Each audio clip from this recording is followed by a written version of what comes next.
Viewers, अभी मैं मौजूद हूँ इस खूबसूरत चर्च के मेन स्टेज के बिल्कुल सामने। चूँकि ये चर्च बतौर गैरिजन चर्च शुरू हुआ तो उस वक्त ये ऑडिटोरियम या ये स्टेज बतौर मेन ऑल्टर इस्तेमाल होता था।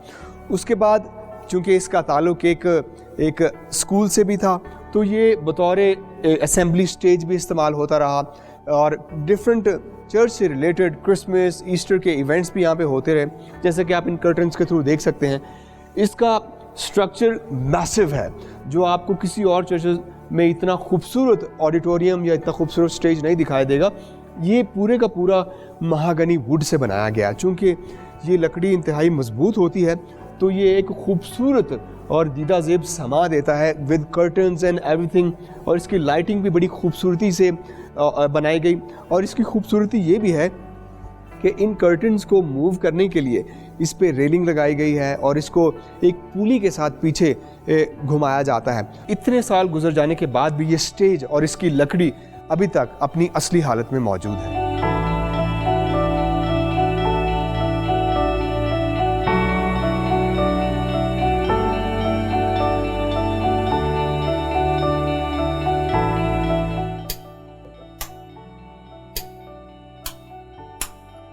व्यूअर्स, MCS चूँकि एक तालीमी इदारा है और ये चैपल उसका एक ख़ास हिस्सा है और ये एक थिएटर के तौर पर भी इस्तेमाल होता रहा। चूँकि बाइबल में बहुत सी ऐसी कहानियाँ हैं जो पैराबल्स में बताई गई हैं या उनको समझने के लिए कोई एक्ट या आर्टिस्टिक वे में उनको एक्ट करना पड़ता है टैबलो की सूरत में। तो MCS का चैपल ये स्टेज, ये थिएटर के तौर पर भी इस्तेमाल होता रहा ताकि उन पैराबल्स को, उन बिब्लिकल थियोलॉजी की उन टीचिंग्स को एक्ट करके स्टूडेंट्स को समझाया जा सके। और ये कंट्रोल रूम आप देख सकते हैं, ये उस स्टेज की सारी लाइट्स को कंट्रोल करता है। उसको लाइट्स को कंट्रोल करने के साथ साथ यहाँ पे एक ऑडियो कंट्रोल भी रखा जाता था। सो ये इतना खूबसूरत पैनल यहाँ पे रखा गया है। ये वही खूबसूरत और हिस्टोरिकल पैनल है और ना सिर्फ इससे लाइट्स को ऑन ऑफ किया जाता है बल्कि यहाँ पे डिमर्स भी हैं ताकि उस लाइट को ज़्यादा या कम करने के लिए भी इनको इस्तेमाल किया जाता था।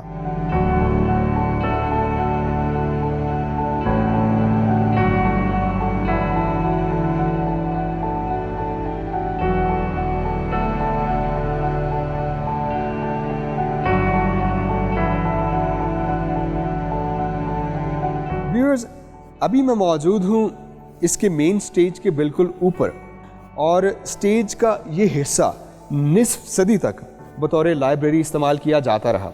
आप देख सकते हैं कि इसमें भी वही थियोलॉजिकल कंस्ट्रक्शनल एलिमेंट मौजूद हैं, जैसा कि 3 एक साइड पे छोटी आर्चेस हैं और 3 दूसरी साइड पे, और सेंट्रल डोर जो है ये बड़ी आर्च में बनाया गया जो कि टोटल 7 आर्चेस बनती हैं, जो कि क्रिश्चियन थियोलॉजी में कामलियत का अदद है। और इसकी खूबसूरती ये है कि इस पे लकड़ी का क्रॉस भी बनाया गया है। और अगर आप इसके ऊपर देखें, इसकी छत भी इंतहाई दिलकश है जो कि देयार की लकड़ी से बनाई गई और अभी तक वही पॉलिश इस पर मौजूद है जो कि जब इस चर्च की कंस्ट्रक्शन की गई। और इसके अलावा अगर आप इसका ओवरऑल एम्बियंस देखें तो ना सिर्फ इसका स्ट्रक्चर मैसिव है बल्कि इसका बनाने का तरीका, इसका थियोलॉजिकल आर्किटेक्चर और इसमें लगाए गए जितने भी थियोलॉजिकल एलिमेंट्स हैं अभी तक अपनी असली और बेहतरीन हालत में मौजूद हैं। और अगर इसकी रूफ़ के ऊपर देखें तो इसके ऊपर भी आपको पॉइंटेड आर्चेस दिखाई देंगी जो कि 4 पॉइंटेड आर्चेस हैं, जो इस बात का सबूत हैं कि ये अनाजिले अरबा इस चर्च को हेड करती हैं, यानी कि उनकी टीचिंग इसको हेड करती है।